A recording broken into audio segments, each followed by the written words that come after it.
아버지의 장례식장을 포위한 오토바이 부대. 아버지의 장례식장은 썰렁했다. 장례 내내 조문객은 손에 꼽았다.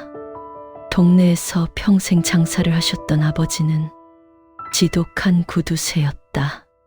가족들에게는 물론이고 동네에서도 아버지의 그 팍팍한 성격은 유명했다.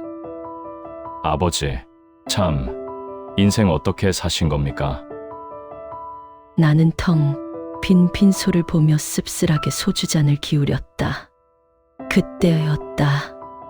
장례식장 입구 쪽에서 거친 엔진 소리가 연이어 들려왔다. 수십 대의 오토바이 소리가 주차장을 메우기 시작했다. 놀라서 밖을 내다본 나는 입을 다물지 못했다. 헬멧을 든 건장한 사내들이 줄지어 빈소로 들어오기 시작했다. 누구십니까? 내가 당황해서 묻자 맨 앞에 선 청년이 나섰다. 여기 김 사장님 빈소 맞습니까? 네, 맞는데요. 아버지를 아십니까? 청년은 울컥하는 표정으로 뒤에 서 있는 동료들을 돌아보았다. 여기 맞습니다. 그들은 일제히 헬멧을 바닥에 내려놓고 아버지의 영정을 향해 깊고 진중한 절을 한다.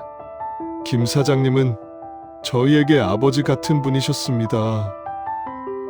악착같이 돈만 밝히는 줄 알았던 아버지가 사실은 배달 기사들의 쉼터를 자처하셨다는 것이다.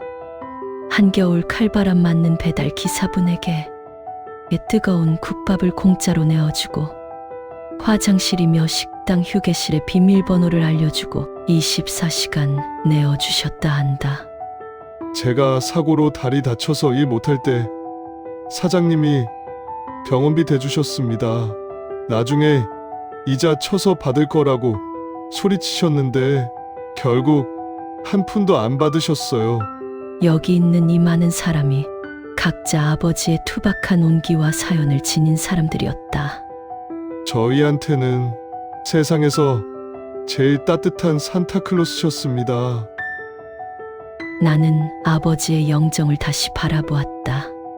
퉁명스러운 그 표정이 따뜻하게 보였다. 그날 밤 아버지의 장례식장은 밤새도록 오토바이 엔진 소리와 사람들의 따뜻한 이야기 소리로 가득 찼다.